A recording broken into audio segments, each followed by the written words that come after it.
Dito sa Batangas, hindi lang daw bulalo ang sabaw na madalas hinahanap-hanap ng mga turista. Isang sabaw pa ang sikat at binabalik-balikan. Pero imbis na buto-buto at karne, ang sabaw nito mas pinasarap ng laman loob ng baka. Gotong Batangas.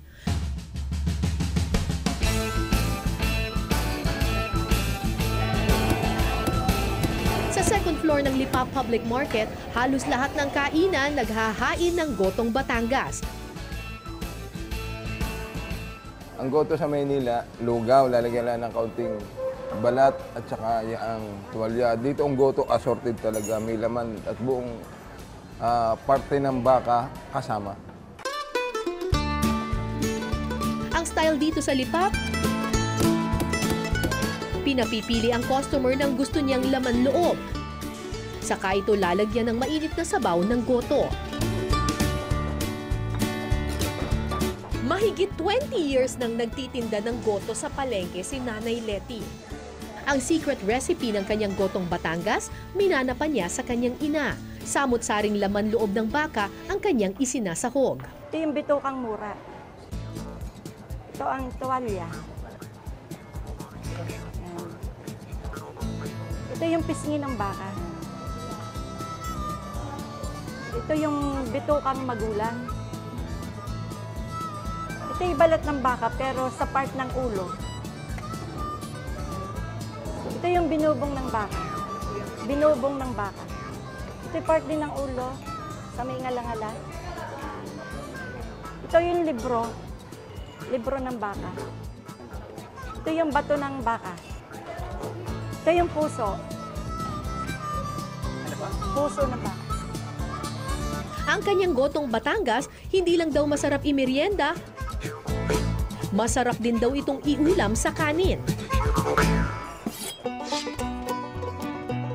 Sinasabing unang inihain ang Gotong Batangas sa mga kainan sa tabi ng livestock market na kung tawagin nila ay paradahan. Dahil halos buong araw ang bentahan ng baka sa paradahan, kadalasang inaabot ng gutom at naghahanap ng makakainan ang mga tao. Pinakamabili raw na pagkain, Gotong Batangas, dahil bukod sa mura na, masarap pa. Pero kung gusto mong kumain sa pinakasikat na kainan ng Gotong Batangas sa Lipa, halina't diretso na sa gotohan ni Ka Tessie. 1977 pa nang unang matikman ng mga taga-Lipa ang goto ni Ka Tessie. 40 hanggang 50 pesos lang ang isang order ng goto.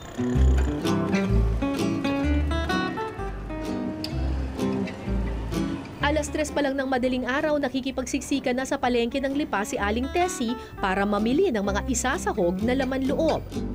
15 kilos ang laman loob at pag Sabado, 50 kilos. Pag Linggo, 50. Pag Lunes hanggang Friday, tigte 35. 25 or 35. Ang mga biniling laman loob agad nililinisan ni na Aling Tessie. Matapos malinisan, pakukuluan naman ito sa malalaking kaldero ng 4 na oras. Titimplahan na rin ito ng mga pampalasa. Ito po ang mga ingredients ng goto.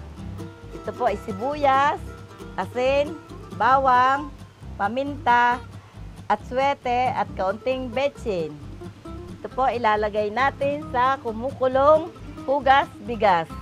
Kaya po hugas bigas ay para po sumarap. Ilalagay po natin ang sibuyas.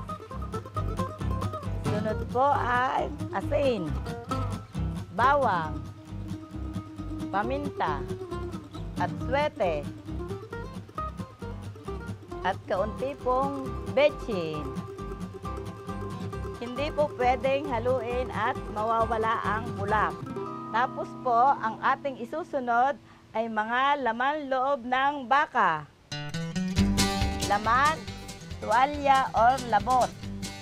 Binubong, balat, bitukang mura at saka sindet. Nilalagay po natin ito sa nilagyan natin ng ricado. Pagkahulog po natin ay atin pong tatakluban at mag-aantay tayo ng 4 na oras. Pagkatapos pakuluan ng 4 na oras, ready to serve na ang Gotong Batangas ni Ka Tessie. Kapag malamig ang panahon at umuulan, masarap humigop ng mainit na sabaw. Dito sa Batangas, sikat na sikat ang bulalo. Pero hindi lang bulalo sikat dito, sikat din ang goto. Ito ang version nila ng goto dito sa Batangas. Karaniwan, alam natin kapag sinabing goto, lugaw siya na merong tuwalya at saka laman loob.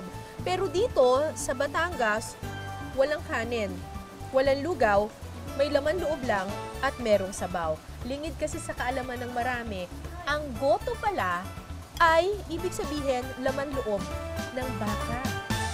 Okay, at speaking of goto dito sa Batangas, sino pa bang eksperto dito kundi ang aking katabi dito, si Ka Tessing Goto.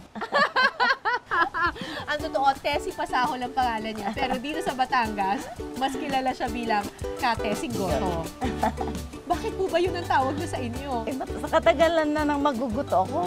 Talaga? Matagalan. Ilang years na po ba kayo nagugoto? Yung mga lampas na ng 40. Lagpas na ng 40 years. Mga 1970s pa. Kaya, Grabe! Talaga?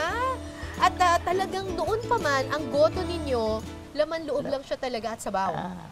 Walang lugaw, walang Wala. kanin. wala. At sino pong nagturo sa inyo nito? Ako na lang anak ko, nakatikim ako sa iba, tapos nakakma ko. Nakuha ko naman agad. Tapos, mas sumarap pa ang akin kaysa. Ako, gusto ko nang tikman ngayon. Gusto ko nang tikman. So, para lalo pang sumarap yung goto, depende na rin sa panlasa ninyo. Kung gusto ninyong maanghang, pwede ninyong lagyan ng siling labuyo. Pero ako, hindi ako mahilig sa maanghang. Siyempre, laman loob siya. So, masarap kapag nilagyan ng kalamansi. Kasi pantanggal lansa rin yung kalamansi, di ba? At kung mahilig kayo sa sibuyas, katulad ko, mahilig ako sa sibuyas, pandagdag ang hang ng konti, pwede nyo rin siyang ilagay dito. Tikman na natin ang Gotong Batangas.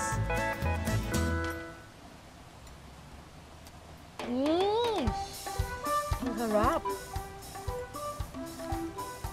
Ang sarap! Para siyang magkahalong papaitan at bulalo. Perfect kapag umuulam. Ang harap. Ang sarap. Kain po kayo o sawa na po kayo sa goto? Sawa na. Mas masarap siya kapag maraming kalamansi. Okay. Anong sekreto po sa paggawa ng masarap na goto? Ang isasabaw mo sa kanya, hugas bigas. Ano po? Hugas bigas. Yung pinaghugasan ng bigas? Oo. Hindi ba sa karaniwang tubig lang? Kasi sa amin sa Manila may may lugaw na, may kanin na. Ito hindi, yung pinaghugasan lang ng bigas. Bigas.